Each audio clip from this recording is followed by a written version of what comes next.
Thermodynamic process. तो जो cycle आप पीवी और टीएस डायग्राम जो आप देखते हो, जो कि आपको काफ़ी आरएसी में हेल्प मिलेगा इसी से, थर्मोडायनेमिक प्रोसेस से, ठीक है। तो हम जो पढ़ने वाले हैं वो 5 प्रोसेस हम देखेंगे शॉर्ट में।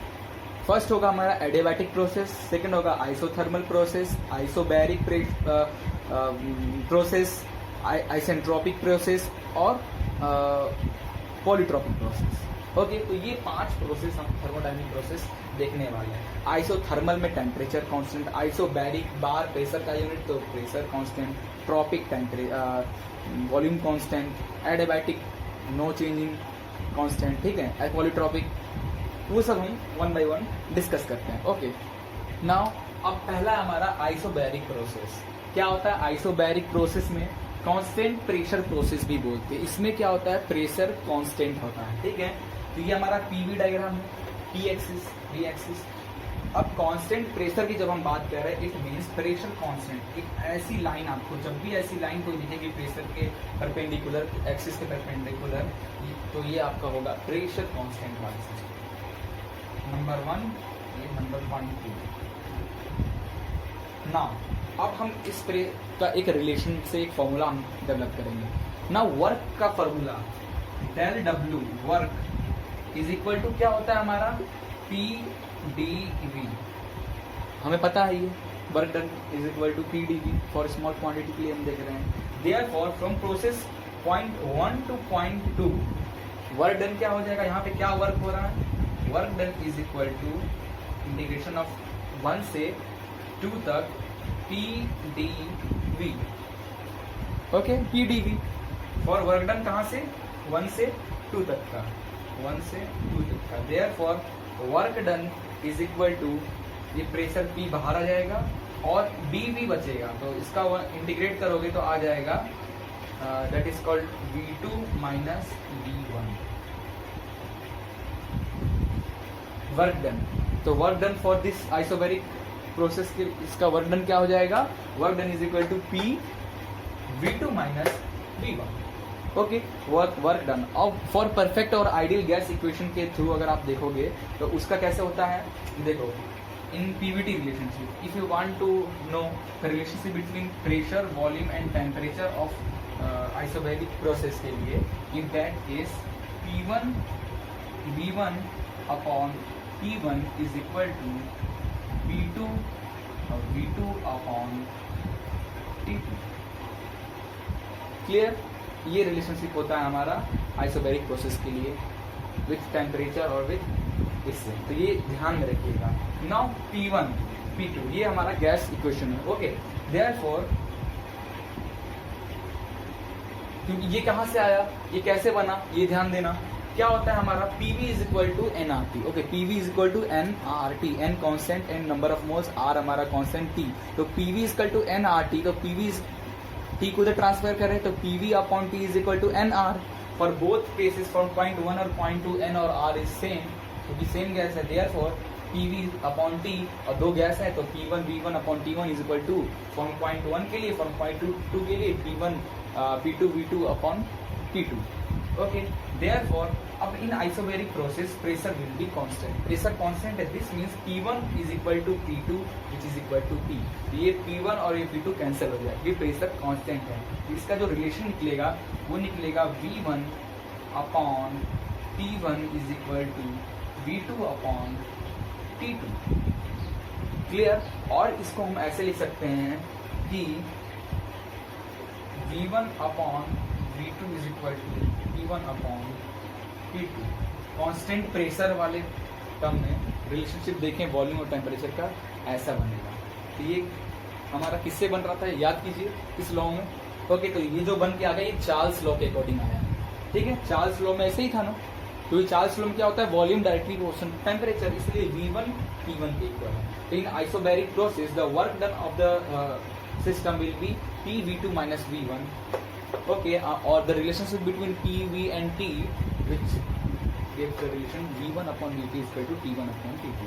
ये आपको माइंड में रखना है। Now next, now isochoric process. जब भी आपको कोई PV डायग्राम या TS डायग्राम में आइसोकोरिक प्रोसेस अगर आपको लग रहा हो, तो पूछा जाए वहाँ पे तो वर्क क्या हो रहा है उस सिस्टम में, तो एट दैट पॉइंट जब आइसोकोरिक प्रोसेस हो रहा है work done will be zero. क्यों, अभी मैं दिखाता हूँ। क्योंकि आइसोकोरिक प्रोसेस का मतलब होता है कांस्टेंट वॉल्यूम प्रोसेस। तो पीवी डायग्राम जो इसका बनता है कांस्टेंट वॉल्यूम मीन्स कुछ ऐसा बनेगा, this is point 1, this is point 2, ठीक है, पॉइंट 1 पॉइंट 2। तो वर्क डन के से हम लोग रिलेशन देखा, वर्क डन कैसे जीरो होता है, तो work done is equal to P del V होता है, ठीक है। फ्रॉम प्रोसेस 1 से प्रोसेस 2, फ्रॉम 1 से 2, वर्क डन 1 से 2 is equal to P V2 minus V1 हो जाएगा इंटीग्रेशन करने के बाद। But here volume will be constant means V1 V2 is equal to V, therefore ये हो जाएगा कैंसिल और वर्क डन हो जाएगा आपका 0। सो इन आइसोकोरिक प्रोसेस अगर कोई वर्क डन पूछे तो वर्क डन विल बी 0। कैसे, ऐसे, क्लियर। और इसका अगर आप आइडियल गैस इक्वेशन रिलेशन देखोगे, पीवीटी रिलेशन देखा जाए तो पीवीटी रिलेशन हमें पता है कि P1 V1 upon T1 is equal to P2 V2 upon T2 होता है, क्लियर है। वॉल्यूम हो गया सेम, तो बचा क्या, P1 upon P2 is equal to P1 upon P2। तो इसमें वॉल्यूम नहीं है मीन्स वॉल्यूम कांस्टेंट होगा, तभी वॉल्यूम इस इक्वेशन में नहीं है। इस मीन्स वो कौन सा प्रोसेस होगा, वो होगा आइसोकोरिक प्रोसेस, क्लियर। अब इसकी अगर आप अकॉर्डिंग टू फर्स्ट लॉ देखें तो इसकी जो एनर्जी का इक्वेशन होता है according to first law of thermodynamic, इसकी जो एनर्जी की इक्वेशन होती है वो होती है Q is equal to internal energy plus work done. Work done अगर 0 है देयरफॉर हीट कितनी, हीट ट्रांसफर क्या हो जाएगा इसके इक्वल इंटरनल एनर्जी की, क्लियर।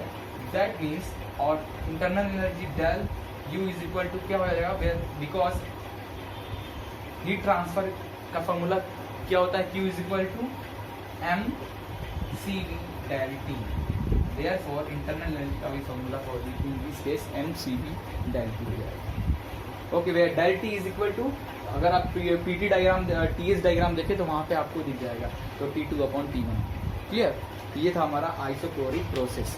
जब भी आपको ऐसा पीवी डायग्राम में ऐसा लाइन दिखे volume constant, in that case work done will be 0। Okay, तो आरएसी में आपको आइसोक्लोरिक प्रोसेस कहीं नहीं मिलेगा। इससे पहले जो मैंने आइसोबैरिक प्रोसेस बताया था वो माइंड में रखना, क्योंकि आरएसी में आपको आइसोबैरिक प्रोसेस मिलेगा, हर जगह मिलेगा। ओके, अगला हमारा आइसोथर्मल प्रोसेस। क्या होता है आइसोथर्मल, नाम से देखो, thermal means temperature will be constant, isothermal में temperature will be constant, clear. तो इसका जो पीवी डायग्राम बनेगा कुछ इस तरह बनेगा, पीवी डायग्राम ऐसा कर्व।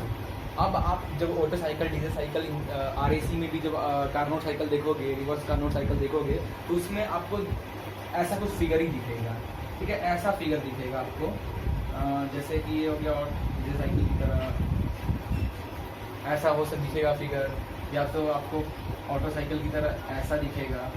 तो ये जो पीवी डायग्राम में अगर देखें, पीवी ये वॉल्यूम कांस्टेंट, ये जो लाइन है वॉल्यूम कांस्टेंट प्रोसेस का है, मींस आइसोकोरिक प्रोसेस है ये दोनों लाइन, और ये जो है ये आपको बता रहा है आइसोथर्मल प्रोसेस या adiabatic process. In that case adiabatic process, isothermal में जब आप टीएस डायग्राम पढ़ोगे, टी और एस, एंथैल्पी और टेम्परेचर का रिलेशन, तब आपको जो ऐसा लाइन दिखेगा ये वो हो जाएगा आपका आइसोथर्मल प्रोसेस। ओके, तो ये सब चीज़ आपको आरएसी में बहुत ज़्यादा ध्यान देगा। अगर ये बेसिक जब टर्म नहीं पता होगा तो आप भूल जाओगे। ओके, तो इसको थोड़ा सा इसका वर्क डन का फॉर्मूला निकाल के देखते हैं क्या निकलता है। ओके, तो देयरफॉर अगर आप पीवीटी का रिलेशनशिप देखें, आइडियल गैस इक्वेशन रिलेशनशिप देखें, तो हमें पता है P1 V1 upon T1 is equal to P2 V2 upon T2 हो जाएगा फ्रॉम पॉइंट 1 और फ्रॉम पॉइंट 2 के। तो P1 और T2 टेम्परेचर कांस्टेंट है, in that case P1 V1 is equal to P2 V2, okay, which is PV is equal to constant, ये हो जाएगा। ओके, अब इसकी वर्क डन की बात करें तो वर्क डन का जो इसका डेरिवेशन है, थोड़ा सा हिंट दे देता हूँ, बट का ज़्यादा जानने की जरूरत नहीं है। तो जो अगर आप वर्क डन देखें फॉर आइसोथर्मल प्रोसेस के लिए फ्रॉम पॉइंट 1 से पॉइंट इंटीग्रेशन ऑफ पॉइंट 1 से 2 P D.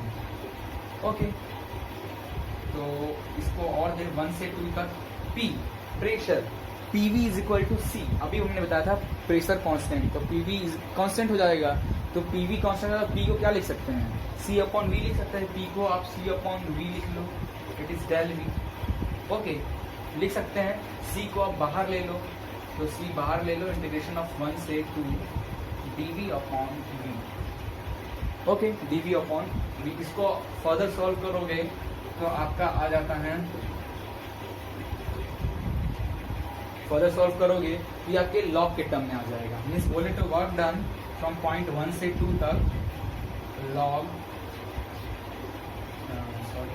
Log V, C बाहर है, C log V 1 से 2।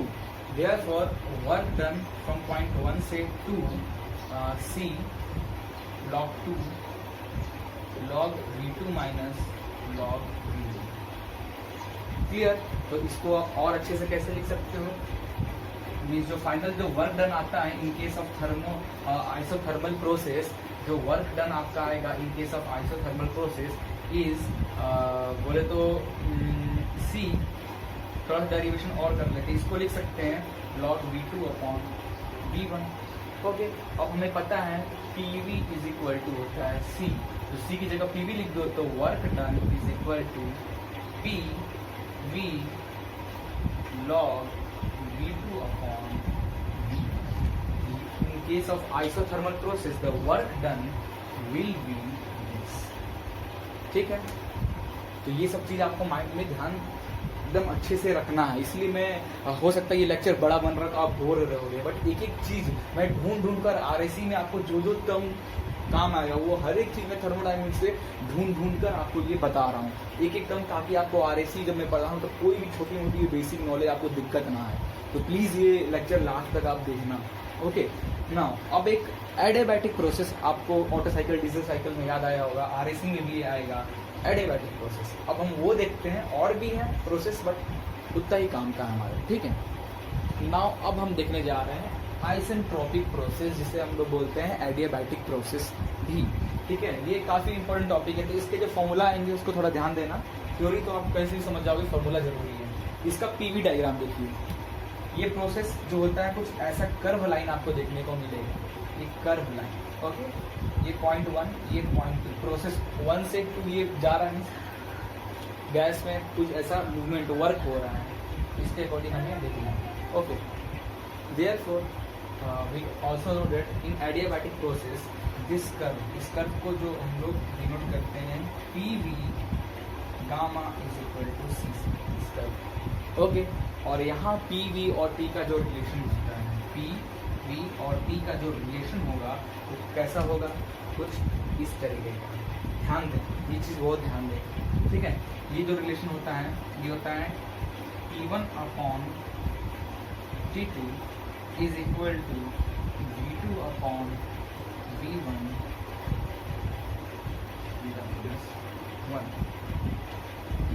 क्लियर? T और V का ऐसा रिलेशन है। और in case of pressure, T को अगर प्रेशर से करें ये हो जाएगा T1 upon T2 which is equal to P1 upon P2 gamma minus 1 upon gamma, where the value of gamma is equal to 1.4। Gamma की वैल्यू 1.4, तो इसको ऐसे नहीं ऐसे लिखा जाता है। तो ये दो रिलेशन है, आपको ध्यान रखना होगा, माइंड में एकदम अच्छे से ये दो रिलेशन रख लीजिएगा। जब भी आपको एडियाबैटिक प्रोसेस का के लिए पॉइंट 1 पे कुछ भी निकालना, फॉर एग्जांपल पॉइंट 2 पे आपको टेम्परेचर, पॉइंट 1 का टेम्परेचर आपको पता है, वॉल्यूम भी आपको पता है, V1 V2 भी पता है आपको। T2 पॉइंट 2 पे अगर टेम्परेचर निकालना हो तो अगर आपको ऐसा कुछ प्रेशर दिख रहा है तो ये समझ लीजिए कौन सा प्रोसेस हो रहा है यहाँ पे, आइसेंट्रोपिक प्रोसेस, एडियाबैटिक प्रोसेस हो रहा है। और एडियाबैटिक प्रोसेस हो रहा है तो अगर आपको इस पॉइंट का कुछ वैल्यू फाइंड करनी है तो आप ये रिलेशन यूज करोगे। वॉल्यूम प्रेशर दिया होगा T2 निकालना, तो ये वॉल्यूम दिया होगा निकालना, ये इस रिलेशन से आप कैलकुलेट करोगे। क्लियर? इसका जो वर्क डन का फॉर्मूला है, डेरिवेशन थोड़ा बड़ा है बट डेरिवेशन तक आपको जानने की जरूरत नहीं पड़ेगी उसकी डेरिवेशन क्या।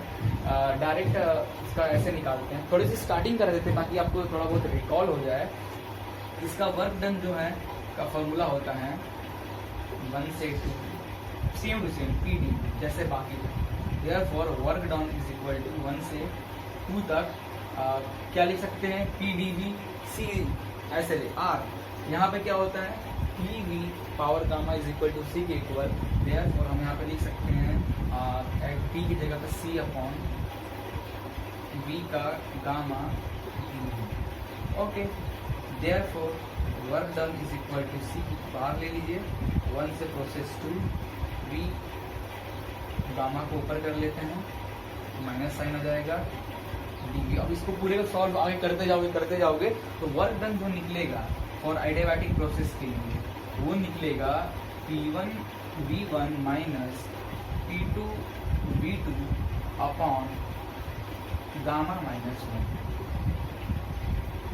where the value of gamma is equal to 1.4। Clear? Okay, तो ये था हमारा मेन। अब एक लास्ट हमारा रह गया, that is polytropic process. Unit 1 में जरूरत नहीं पड़ेगी बट एक टॉपिक हमारा है RSE में, वहाँ पे ये पॉलीट्रॉपिक प्रोसेस भी आपको काम आएगा, वो भी देख लेते हैं। Now in case of polytropic process, जो ये प्रोसेस हो रहा है पॉइंट 1 से पॉइंट 2, जो आपको ये कर्व दिख रहा है पॉइंट 1 से पॉइंट 2, ये कर्व, इसका जो कर्व का जो रिलेशन है that is PV power n is equal to C। Okay, PV power n is equal to C से हम डिनोट करते हैं। सेम है इसका भी, जो वर्क डन का फॉर्मूला जो निकल के आएगा वो सेम जैसे एडियाबैटिक प्रोसेस का आया था। Work done P1 V1 minus P2 और V2 अपॉन n माइनस 1 हो जाएगा। वहां पे गामा आ रहा था, यहाँ पे n आ रहा है, n आएगा। क्लियर? अब नाउ अगर n की वैल्यू क्या होगी, ये डिपेंड करेगा, n की वैल्यू क्या होगी ये डिपेंड करेगा आपका प्रोसेस कौन सा। मीन्स अगर n की वैल्यू अगर आप 0 रख रहे हो, मीन्स आपका आइसोबैरिक प्रोसेस हो रहा है, in which pressure will be constant. Okay, n की वैल्यू अगर आप 1 रख रहे हो, इट मीन्स आइसोथर्मल प्रोसेस हो रहा है, means temperature will be constant है आपके सिस्टम में। ओके, n की वैल्यू अगर आप गामा रख रहे हो, ठीक है, मीन्स n की वैल्यू अगर गामा रख दोगे, ये जो अभी एडियाबैटिक प्रोसेस पढ़े थे, मीन्स आइसेंट्रोपिक प्रोसेस हो जाएगा। Okay, where enthalpy will be constant, sorry entropy will be constant. अगर n की वैल्यू आप इंफिनिटी रख दीजिए, in that case isochoric means volume constant, तो ऐसे में ये होता है। क्लियर? नाउ अब हम स्टार्ट करने जा रहे हैं ऑटो डीजल साइकिल का, ऐसे आपको बनाकर उसके जो आइस इंजन में जो चीज़ आप भूल गए थे वो एक दो चीज़, पॉइंट 1 पे कैसे हम वॉल्यूम कैलकुलेट करेंगे, पॉइंट 2 पे कैसे हम अलग अलग P V और T और S कैसे कैलकुलेट करेंगे, हर एक पॉइंट पे प्रोसेस आइसोबैरिक हो रहा था, कौन सा फॉर्मूला अभी तक जो हमने पढ़ा वो फॉर्मूला यूज करके। तो ऐसे ऑटो या डीजल या डुअल दो हार्ड टॉपिक को लेके या फिर कार्नोट साइकिल को लेके, ऐसे 2 टॉपिक को लेके हम आपको बताने। तो ऐसे ऑटो या डीजल या डुअल 2 हार्ड टॉपिक को लेके या फिर कार्नोट साइकिल को लेके, ऐसे 2 टॉपिक को लेके हम आपको बताने जा रहे हैं। ठीक है, उसके बाद डायरेक्ट हम RSE का यूनिट 1 स्टार्ट करेंगे। क्लियर? ओके, तो अब जो हमारा टॉपिक है एयर स्टैंडर्ड साइकिल। ठीक है, हमने पढ़ा था आईसी इंजन में एयर स्टैंडर्ड साइकिल। सबसे पहला टर्म है हमारा है, इसमें आएगा एक परफेक्ट गैस। परफेक्ट गैस क्या होता है? वो गैस जो कि कुछ लॉ को फॉलो करते हैं। For example Charles law, Boyle's law, Gay Lussac law, Avogadro law को जो गैस फॉलो करते हैं, इन सारे लॉ को, उससे हम बोलते हैं परफेक्ट गैस।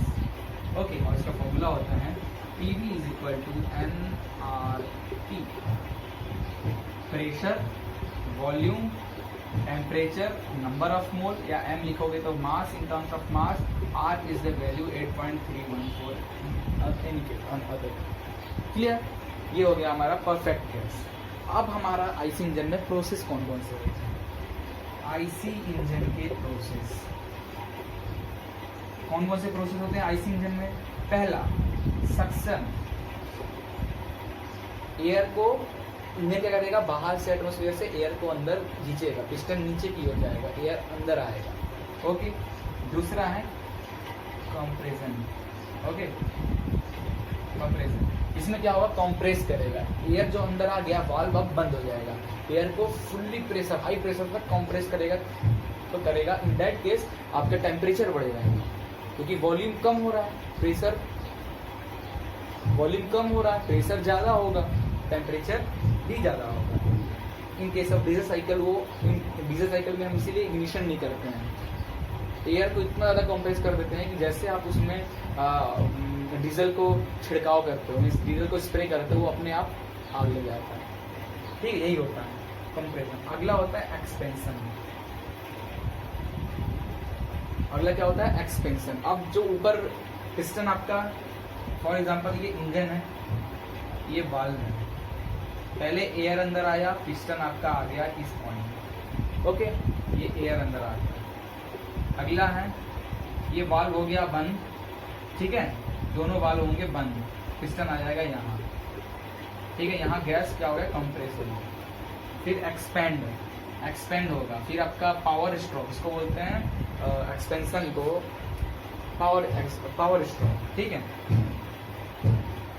इस टाइम पिस्टन फिर वापस नीचे हो जाएगा, ठीक है, और इसमें क्या होगा, दोनों वाल्व अभी भी बंद होंगे, ठीक है, ये नीचे पावर, तो ये आपको पावर मिल रहा है, इंजन स्टार्ट हुआ। फिर लास्ट प्रोसेस क्या है, इनलेट तो बंद रहेगा, आउटलेट खुला होगा, और पिस्टन आपको यहाँ होगा, एग्जॉस्ट गैस बाहर निकलेगी। ये 4 प्रोसेस। लास्ट है exhaust, suction, compression, expansion, exhaust, ये आईसी इंजन के प्रोसेस। क्लियर।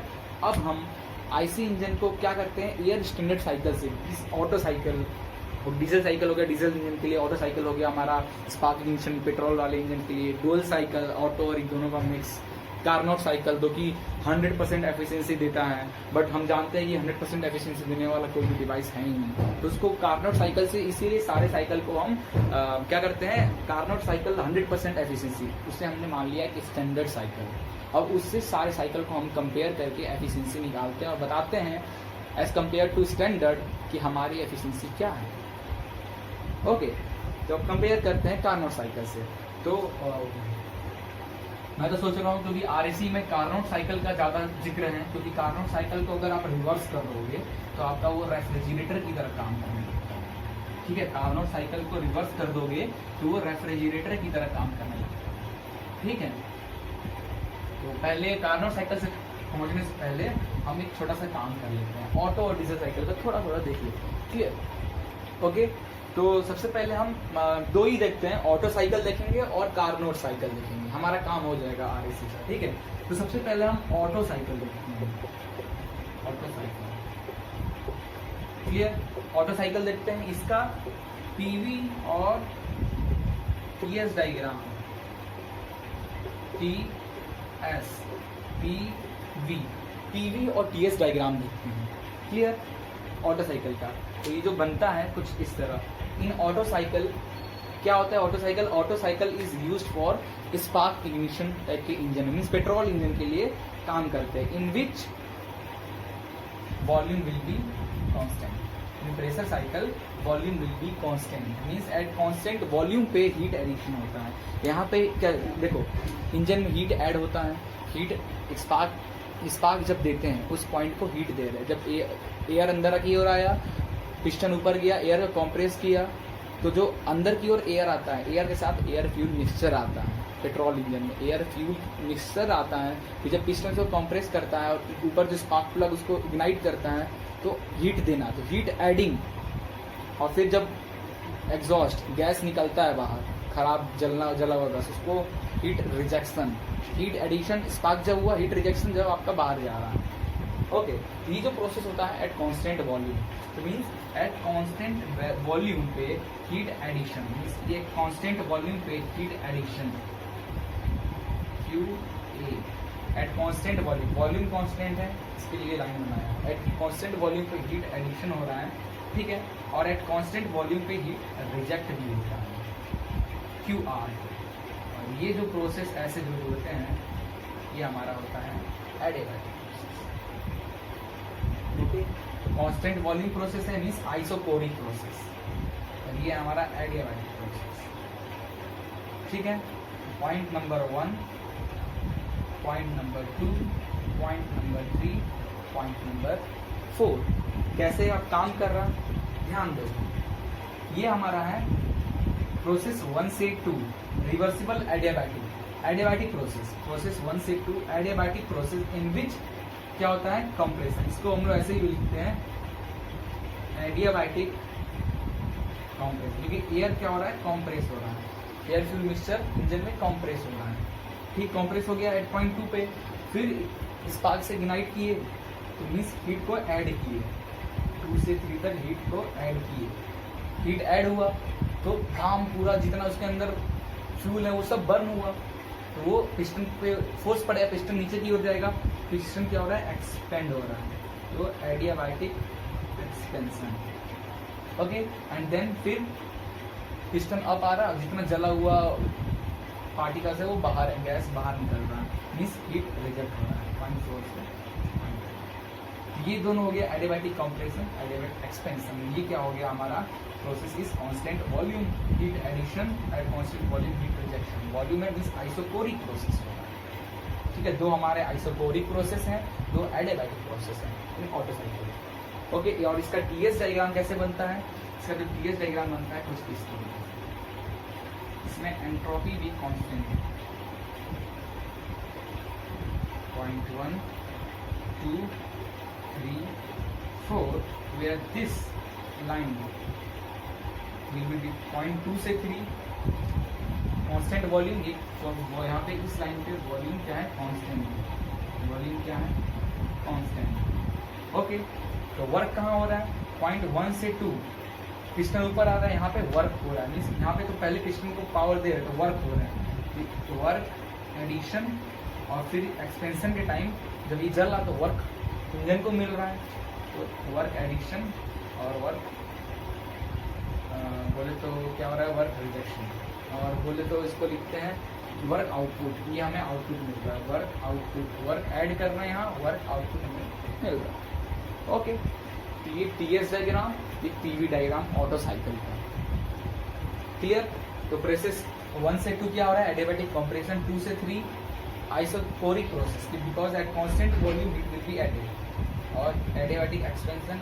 ठीक है, अब इस साइकिल को अगर आप रिवर्स कर दोगे, साइकिल को रिवर्स कर दोगे, ये समथिंग लाइक पंप और रेफ्रिजरेटर की तरह काम करेंगे। ठीक है, तो हम कार्बन साइकिल को जब हम रिवर्स करते हैं तो हमें रेफ्रिजरेटर मिलता है जनरली, तो उस तरीके में अब हम इससे आपको समझाना क्या चाह रहे थे आरएसी में, वो देखते हैं। ओके, नाउ प्रोसेस 1 से 2 एडियाबैटिक हो रहा है, प्रोसेस 1 से 2 एडियाबैटिक कंप्रेशन हो रहा है। ठीक है, तो फॉर प्रोसेस 1 से प्रोसेस 2 के बीच में जो इक्वेशन बनेगा वो रिलेशन किसका हम बनाएंगे प्रोसेस 1 से 2 का, टेम्परेचर और वॉल्यूम का, या टेम्परेचर या प्रेशर का। तो टेम्परेचर T1 अपॉन T2 का रिलेशन हमें पता है, लेकिन वॉल्यूम के साथ क्या है V1 अपॉन V2 गामा -1, ये रिलेशन है। तो एडियाबैटिक हो रहा है तो हमारा ये होगा, या फिर T1 upon T2 T2 upon T2 gamma λ-1 upon lambda, वो वाला हो, दो रिलेशन जैसे बताया। और V1 अपॉन V2 को हम लोग बोलते हैं RC gamma -1 in case of, किसके केस में आईसी इंजन के केस में। ठीक है, इसको हम लोग बोलते हैं जगह क्या वो, यस इट्स कंप्रेशन रेशियो। ठीक है, RC it's compression ratio of the engine. Clear, तो ये जनरली हो रहा है प्रोसेस 1 से 2 पे ये हो रहा है। ओके, इट मीन्स अगर आपको बोला एट पॉइंट 2 पे आप बताइए कि आपका टेम्परेचर कितना है, या पॉइंट 2 पे आप वॉल्यूम कितना है। ठीक है, पॉइंट 2 पे कैसे कैलकुलेट करोगे, फॉर एग्जाम्पल पॉइंट 1 का क्वेश्चन में आपको टेम्परेचर दिया होगा, वॉल्यूम दिया होगा, प्रेशर दिया होगा। ठीक है, और पॉइंट 2 का कुछ चीज दिया होगा, फॉर एग्जाम्पल पॉइंट 2 का आपको हो सकता है प्रेशर दिया हो, तो प्रेशर दिया होगा। तो देखो इस पॉइंट 1 का आपको टेम्परेचर पता है और वॉल्यूम पता है। ठीक है, और पॉइंट 2 का आपको वॉल्यूम पता है, टेम्परेचर बोला है फाइंड करो या निकालो, तो निकालो, इस फॉर्मूले से आप निकाल लो। अगर पॉइंट 1 का टेम्परेचर पता है और प्रेशर पता है, पॉइंट 2 का प्रेशर पता है, टेम्परेचर नहीं पता है, तो आप जो रिलेशन है हमारा P के साथ उससे आप कैलकुलेट कर लोगे।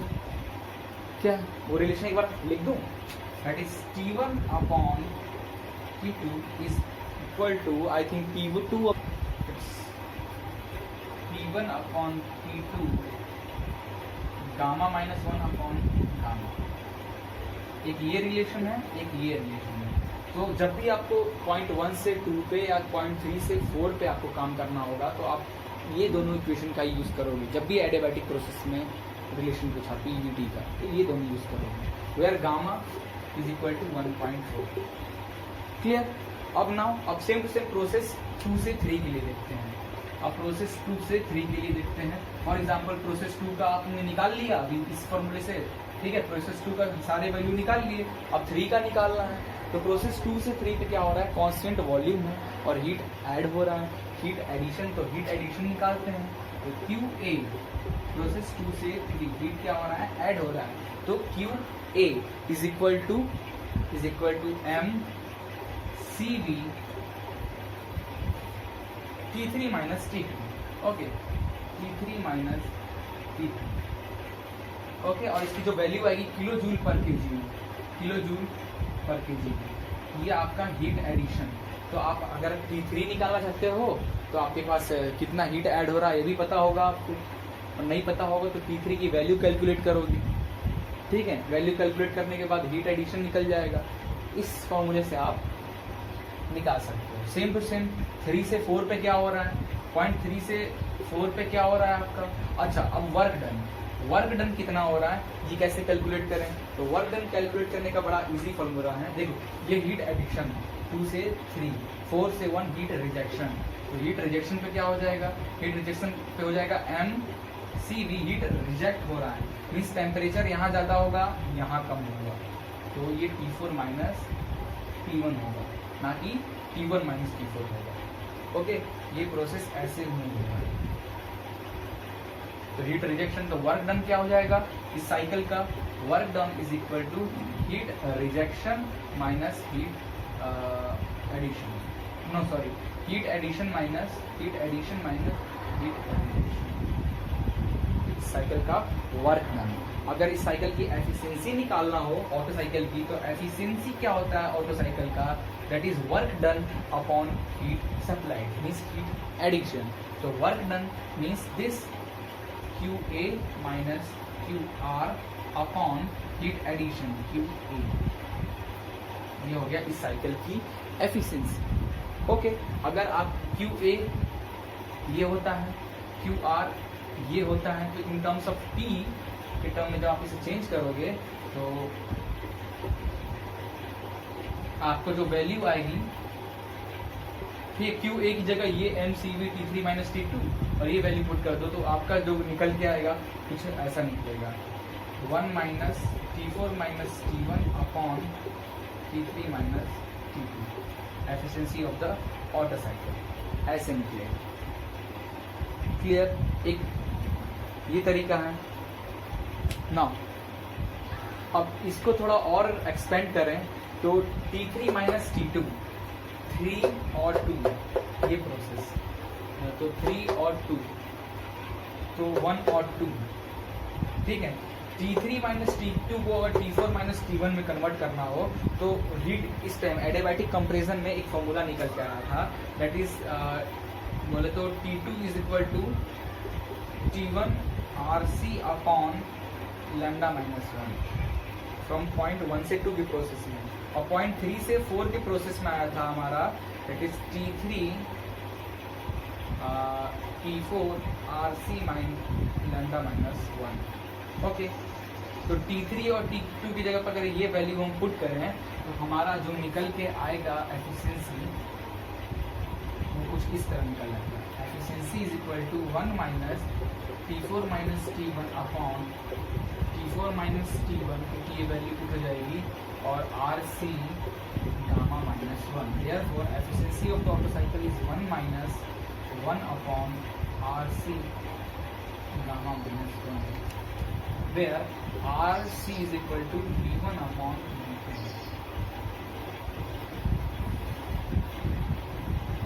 क्लियर। तो ऐसे हमारा ऑटो साइकिल की एफिशिएंसी, उसके वर्क डन, हर एक प्रोसेस में कौन सा फॉर्मूला यूज करेंगे, ये निकल के आया। Same to same Carnot cycle में भी यही होता है। नाउ कार्नोट साइकिल एक तरीके का इमेजिनरी साइकिल है और बोलते हैं कि स्टैंडर्ड साइकिल हम मानते हैं जिसकी एफिशिएंसी लगभग 100% होती है। इससे कंपेयर में हम auto cycle, diesel cycle, dual cycle काम करते हैं। Now in Carnot cycle PV diagram, pressure और वॉल्यूम का डायग्राम कुछ ऐसा बनता है और टेम्परेचर और एंट्रोपी का डायग्राम कुछ ऐसा बनता है। क्लियर। नाउ इन प्रोसेस 1 से 2 पे, इन प्रोसेस 1 से 2 और प्रोसेस 3 से 4 ये होता है एडियाबैटिक प्रोसेस। ठीक है, ये होता है प्रोसेस 1 से 2 एडियाबैटिक कंप्रेशन, 3 से 4 एडियाबैटिक एक्सपेंशन। ओके, ये होता है एक्सपेंशन, ये होता है कंप्रेशन।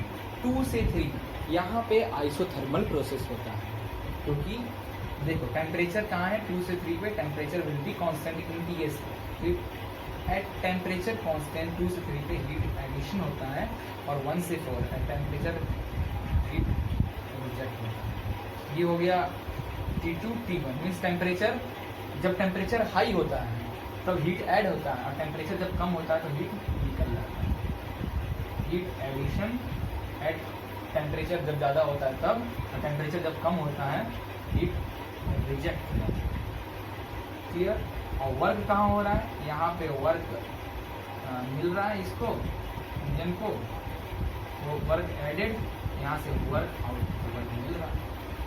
क्लियर। तो ऐसे हमारा काम करता है। तो इसमें क्या होता है, कार्नोट में 2 एडियाबैटिक प्रोसेस और 2 आइसोथर्मल प्रोसेस, 2 एडियाबैटिक प्रोसेस और ये 2 आइसोथर्मल प्रोसेस।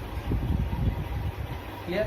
Temperature constant. तो कार्नोट साइकिल का ये सिस्टम, ये फंडा है जनरली। ना इस साइकिल को थोड़ा डिटेल में समझते हैं, बहुत जरूरी है। कार्नोट साइकिल को अगर हम ये जो साइन इधर की और ऊपर की ओर ऐसा जा रहा है, 4 से 1, 1 से 2, 2 से 3 जा रहा है, अगर इसको उल्टा कर दे 1 से 4, 4 से 3, 3 से 2, तो क्या होगा, जो हीट एडिशन होगा यहाँ पे हो जाएगा और हीट रिजेक्ट होगा। हाई टेम्परेचर पे हीट निकल जाएगा, लो टेम्परेचर पे हीट ऐड हो जाएगा। ये रेफ्रिजरेटर केस में होने लगता है ऐसा उल्टा, तो ध्यान देना। तो इसको मैं थोड़ा सा डिफाइन कर रहा हूँ।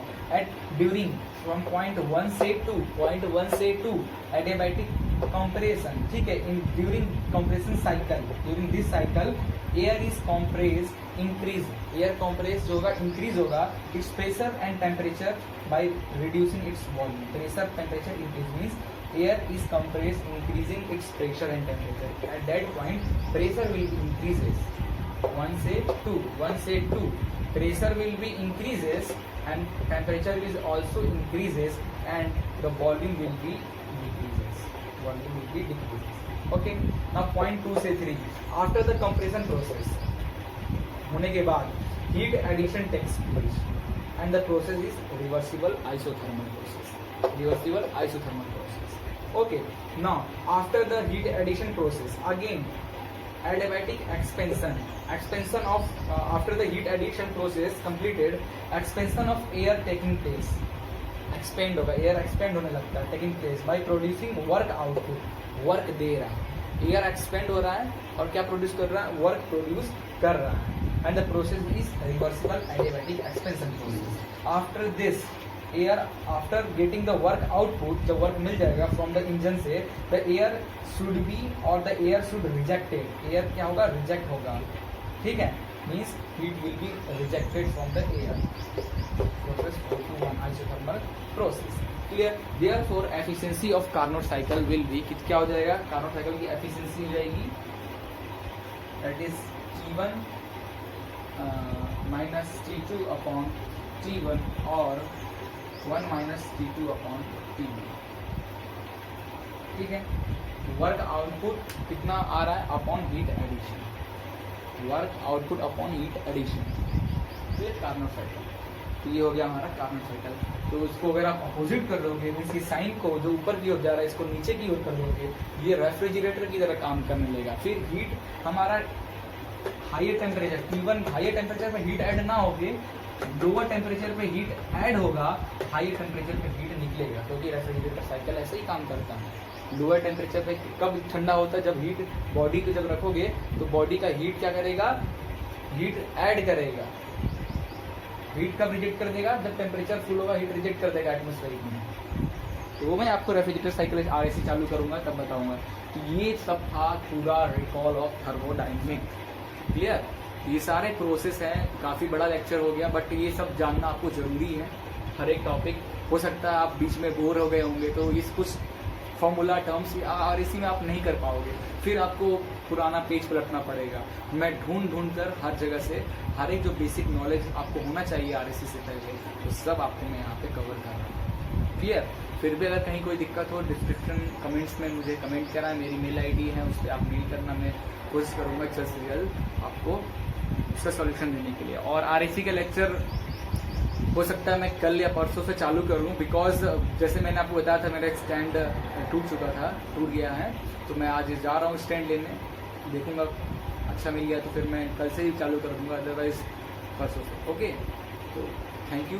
आपको अगर ये लेक्चर अच्छा लगा तो अपने फ्रेंड्स के साथ शेयर करें, लाइक करें और सब्सक्राइब करें। Thank you.